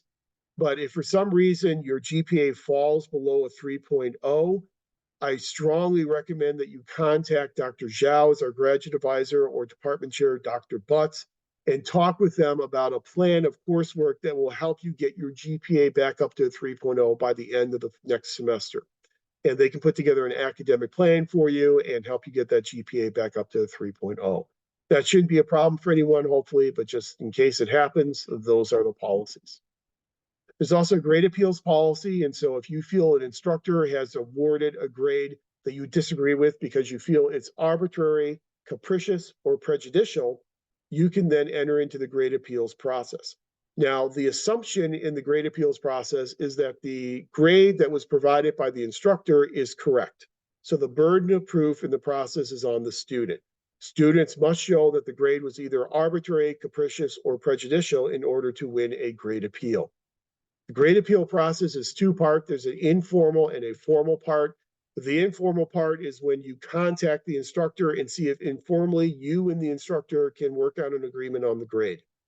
If you're unable to do that, then you would contact Dr. Butts as our department chair, and then he can guide you through the formal process of the grade appeal. It would go through Dr. Butts to a department grade appeals committee. Then it can be appealed to the college grade appeals committee and can then be appealed to the university grade appeals committee. And then the decision of the university grade appeals committee would then be final. Just let you know that that process is there. We very rarely get grade appeals. I serve on the grade appeals committee, and I can't remember a grade appeal, at least over the past 5 years or so. So we don't get grade appeals very often. Usually any discrepancy can be worked out in the informal phase. And again, just to reiterate one more time, all of your core courses will have to be completed before you will be able to enroll in 697. So it's just kind of just reiterating some of the policies you've probably already been introduced to, but it's not bad to hear them again. Any questions you have about any of these policies or the university or the program, Dr. Butts now as our department chair is kind of your go-to person for any policy types of issues. And so contact him if you have any of these policy issues that arise while you are in the program. Oops. Stop that share. And typically what I usually do with our class sessions is we usually take a break about halfway through. I'm not going to do that tonight because there's not that much left to cover, and I kind of want to get you out of here a little bit early this evening. So we won't do a break tonight, but in our future sessions, we'll do a break. We'll do a first half of class, take a break, and do second half of the class. But tonight, I think I'll be able to get you out relatively quickly. So let me go ahead and share out this screen. And this is just a really quick presentation of the mission of the MPA program, the public service values of the program, and then a little quick discussion of what it means to be a NASPA accredited program and the types of competencies that you will acquire during your time in the program. So as part of our reaccreditation efforts, we developed a new mission statement. And that's something programs always have to review their mission statements, then make changes to their mission statements through the accreditation process. And Dr. Butts led this process and did basically a strategic planning process whereby he held focus groups of full and part-time faculty, focus groups with students, focus groups with alums, focus groups with advisory board members. We do have an advisory board that advises the program. Also in local employers, community organizations. It was a very long process to get input on how our mission statement should be changed, if it should. And so it led to some changes in our mission statement. You can see the current mission statement listed there for you on the screen. The mission of the Masters of Public Administration program at the Graduate Center for Public Policy Administration is to graduate a diverse, ethically and equity-minded student population with the professional competencies and analytical skills necessary for leadership, policy, and management roles in public service, nonprofit, and community-based organizations. I kind of butchered that, but you can read it. Through the promotion of excellence in professional public service, research, and education, graduates will advance the public good and make a positive impact at all levels of governance and management. So that is our current mission statement for the program as of last year. Some notable additions: the addition of diversity, ethically, and equity-minded student population. That is an addition to our statement. Also addition with advancing the public good and making a positive impact at all levels of governance and management brings us in line a little bit closer with the standards of NASPA accreditation. This mission statement is then predicated upon our public service values. As a NASPA accredited program, we need to tell people these are the things we value as a program and make that information available to everyone. So here are the public service values that really fuel the changes to the mission statement. First value, enhancing diversity in the faculty and student population. Here at Long Beach, we are very fortunate to have one of the most diverse student bodies of any MPA program anywhere in the country. Our goal is to try and match that diverse student population with faculty diversity as well. That becomes difficult when you don't have a lot of resources to go out there and hire new faculty. As you saw from the preceding slideshow, we have 6 nucleus faculty members, full-time nucleus faculty members, and one of those faculty members is in the early retirement program. Last year, one of our faculty members retired. So we are essentially down from 7 faculty members down to a core of 5.5. Dr. Butts is working very hard at getting some new faculty lines that we can hire for, and hopefully those will be then diversity hires. Our last 2 faculty hires have been diversity hires, and hopefully all of our hires in the future will be diversity hires as well.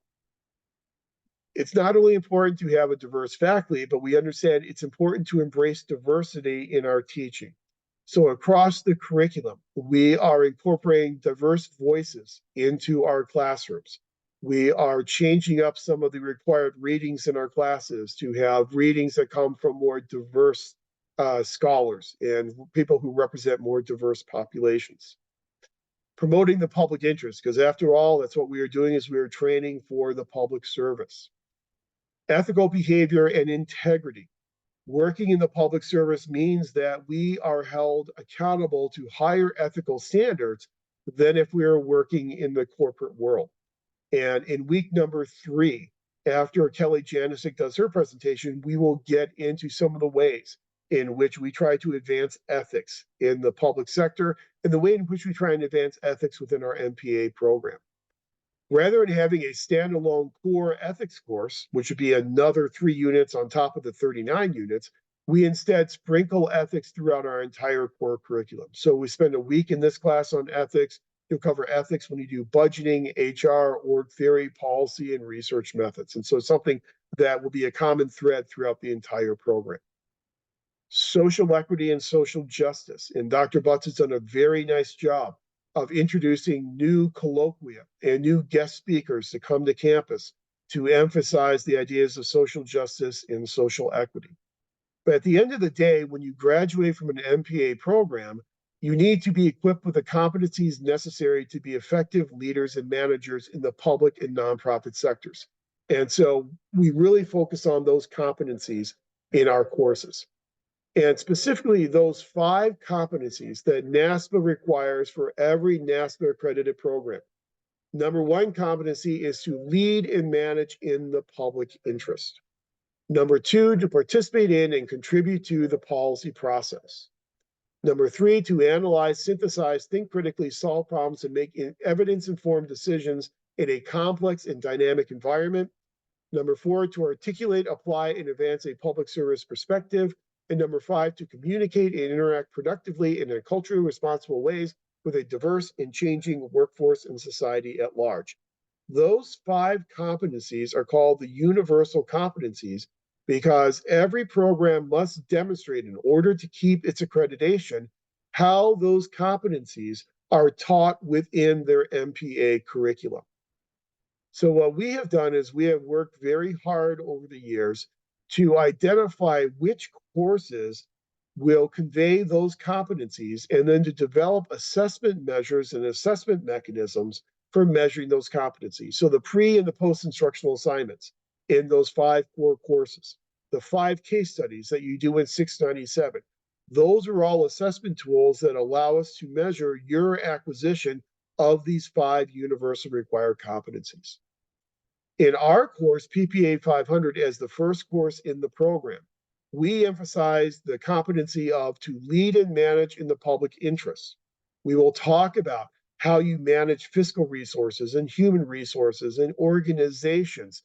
Those are all skills that are necessary to effectively lead and manage in the public and nonprofit sectors. So that's one competency that we'll focus on.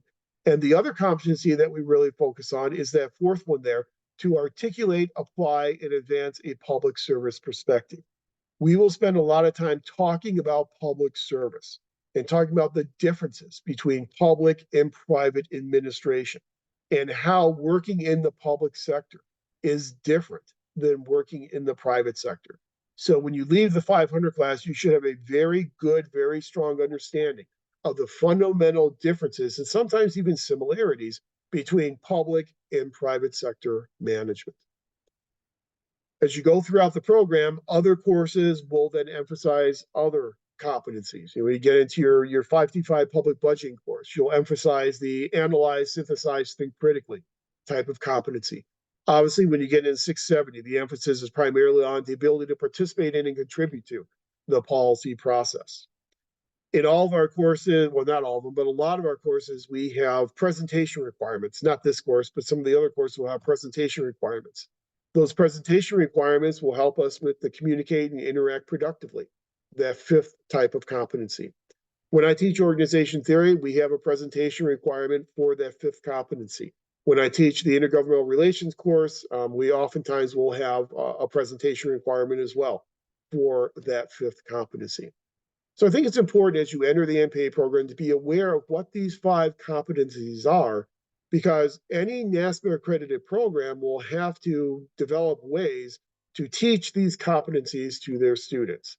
And that's one of the major differences between a NASPA accredited program and a program that lacks NASPA accreditation. So it's just good to kind of let you know, kind of what the goals of the program are, what the mission of the program is, and then some of the ways in which we try and instill those competencies in you throughout your time in the program. And then finally, last but certainly not least, let me, and it just disappeared, so I'll have to share my screen, but let me go ahead and I've got to move this. Give me 1 second to move things around and get rid of this. Let me get rid of this. Okay. I hope I'm still logged in, but I have opened now our 500 Canvas site. Hopefully you can see the Canvas site. Let me put it in student view so it'll look more like what you will see. Get rid of some of the information we don't need. Okay, this is our Canvas site for this section of 500. So just take you on a little quick tour through our Canvas site if you haven't looked at it yet. Just kind of show you where all the information is and where you can find the information you need in order to be successful in the program. Along the left side here, if you haven't used it yet, you'll see you've got all these little links for announcements, for the syllabus, for the modules. I organize our class into modules. And so as you scroll down, you'll see each week is a different module. So there's your syllabus. Here is week number 1, module number 1. That's for this week. You've got your syllabus there again, just a couple links so you don't miss it. Here are the slides that we just looked at in terms of the introduction to the program and the program's mission statement. To participate in the introduction, to post your introduction, you just click here. That will take you into discussion board. And then you can post your introduction just by simply clicking on reply. So that's where you can post your introduction for this week. One thing I haven't mentioned yet that I am going to ask a favor of you, and that is if you can find 3 minutes between tonight and next Sunday, if you have 3 minutes to spare, if you can spare me 3 minutes and do this Constitution pre-assessment. It consists of 5 questions about the Constitution.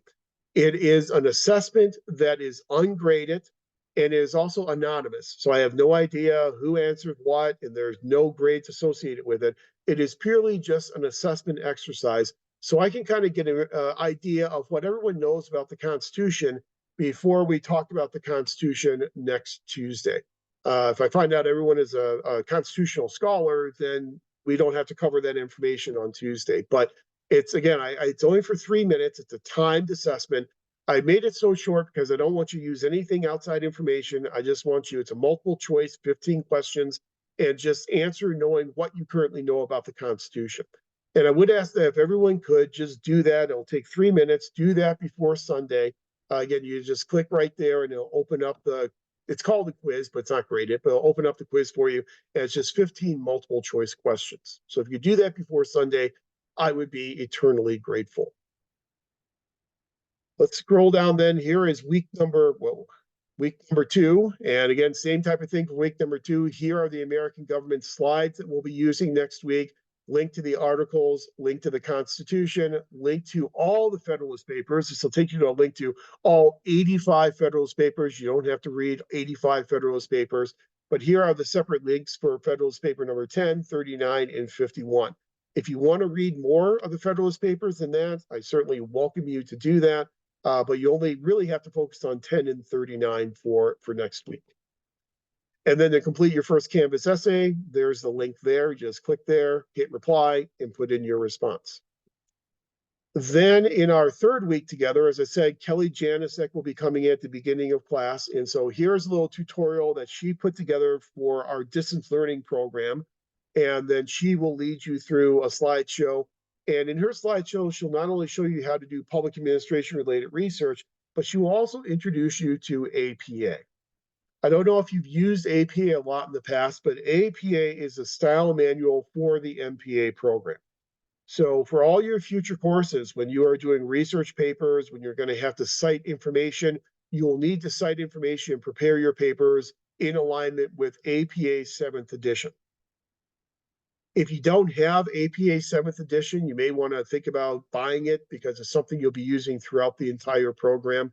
Alternatively, if you don't want to buy it, there's a really good website through Purdue University called Purdue OWL, OWL. And if you just Google it, just Google Purdue OWL, you'll take you directly to there. And on that site, Purdue provides you with examples. And so if you're citing a journal article, here's an example. If you're citing a book, here's an example. If you're citing a government document, here's an example. And so those are free resources you can use if you don't want to go out there and purchase the APA manual. But she will take you through APA and show you how to use APA next week. Then in the second half, not next week, in 2 weeks. And then in 2 weeks, in the second half of class, we will talk about accountability and ethics. You've got your slides here. This will take you to the ASPA Code of Ethics, those 8 principles that you'll then be using for doing your next Canvas essay. And you can just kind of see how everything is then organized. But I won't take you too much time going through that. But I do want to show you the advancement to candidacy forms. So for everyone who's in the MPA program, you will have to do this draft advancement candidacy form. If you are in the general MPA program, you just click on this link and it will open up for you the form. So there is the form. And what I'm really interested in this draft advancement form is for you to tell me when you plan on taking your core courses. And so, just put your name on it, and all of this we don't have to worry much about because this is a draft form, but you'll have to do it once you actually do fill out the form for real, but this is just a draft form. So you don't have to worry about all of this. What I am most interested in is I'm most interested in seeing the semester and the year in which you plan to take all of your core courses. Remember, all of these courses, 500 through 696, must be completed before 697. So the semester and year in which you take these core courses must predate the semester and year in which you plan on taking directed research. Then list for me the elective courses that you plan on taking. And there's a requirement for 5 elective courses. So list the 5 elective courses you plan on taking and the semester and year in which you plan on taking those courses. If you're unsure about which elective courses you want to take this early in the program, that is absolutely fine. Just take a look at the college catalog, go to Public Policy Administration, take a look at all the courses that we offer, and then you can just fill it in using that information. Not every elective is offered every semester. It really depends upon student demand. We have some electives that are offered more frequently than other electives. As you probably know, when you were in the orientation, we have some prerequisites we have one prerequisite for taking public budgeting and one prerequisite for taking the 696 course. In order to take the public budgeting course, you must first demonstrate that you have taken an undergraduate microeconomics course. That's a prerequisite for being allowed into the public budgeting course.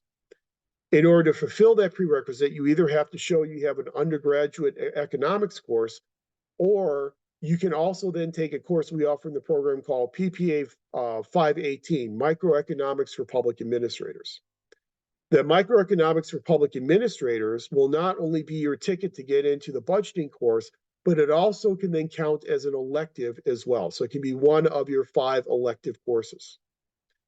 So if you're taking 518 as one of your electives to then meet the prerequisite for getting into public budgeting, that 518 course is usually offered pretty much every semester because it serves as a prerequisite.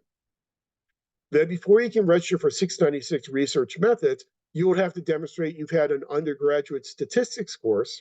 If you have not had that, then you can take PPA 517 analytical skills development.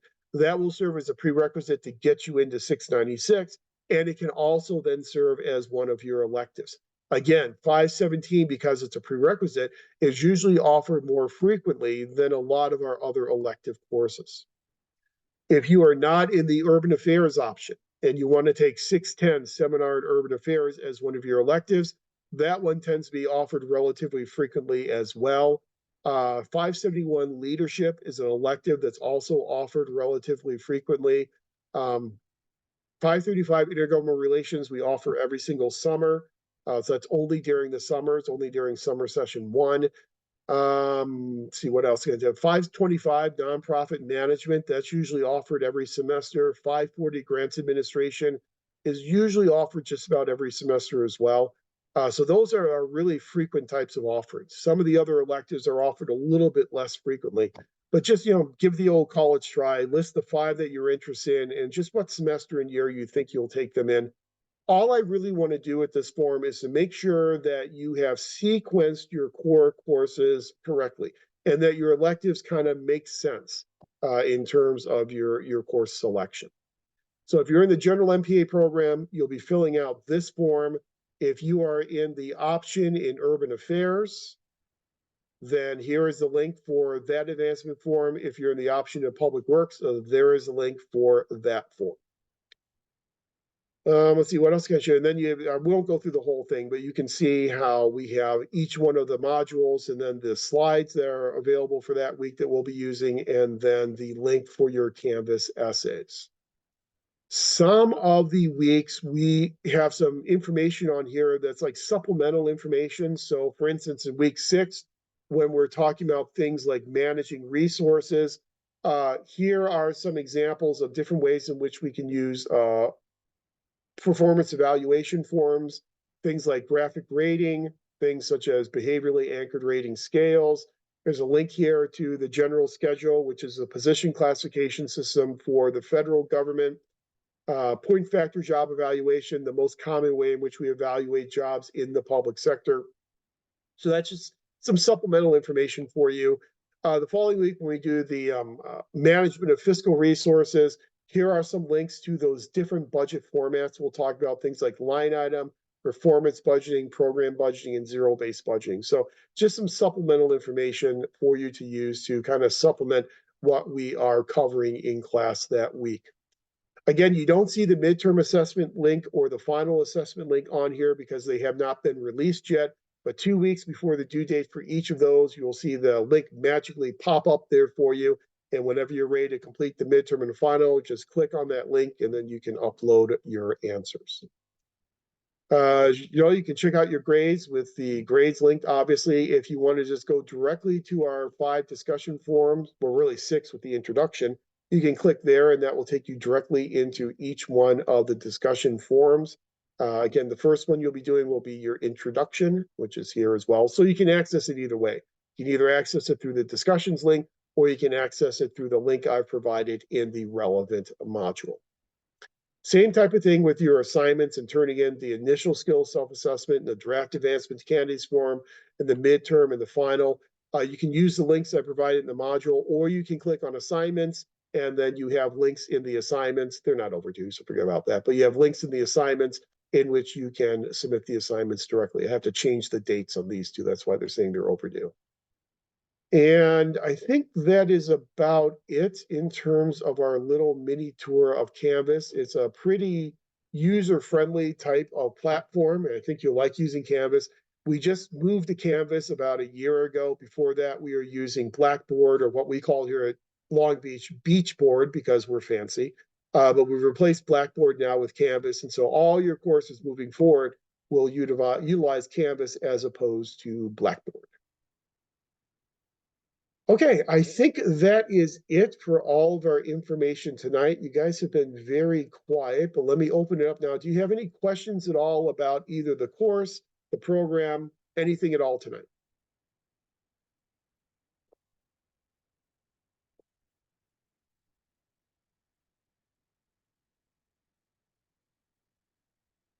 Okay. Well, seeing none, if questions emerge between now and next week, feel free to send me an email. Again, email is by far the best way to contact me. I'm happy to answer any questions that you have. When we get together next week, obviously our focus will be on American government and public administration. But at the beginning of the class, right at the outset, I will open it up for questions. And so if you want to ask a question about program or the course next week, you can do that as well. So I want to give you as many opportunities as I can to ask any questions you may have. Thank you, Raul. Yeah, I'm trying to keep everything as straightforward and everything as easy to understand as possible. So there are no punches being pulled, and you'll see that when you do the midterm and the final assessments. I'm not trying to throw you any curveballs. I'm not trying to trip you up. Really, truly is just an assessment of what you've learned in the class. So hope you enjoy the class. I look forward to working with you. And again, any questions, send me an email. Otherwise, please do look over the Articles of Confederation, look over the Constitution, Federalist Papers number 10 and 39 in preparation for class next week. And then we'll talk about American government and the role of public administration within American government and American political culture. Okay. Nice meeting you all. Look forward to reading your introductions. And please do remember to do the Constitution pre-assessment for me. And otherwise, I'll then talk to you again next Tuesday. So take care and have a great week. Thank you.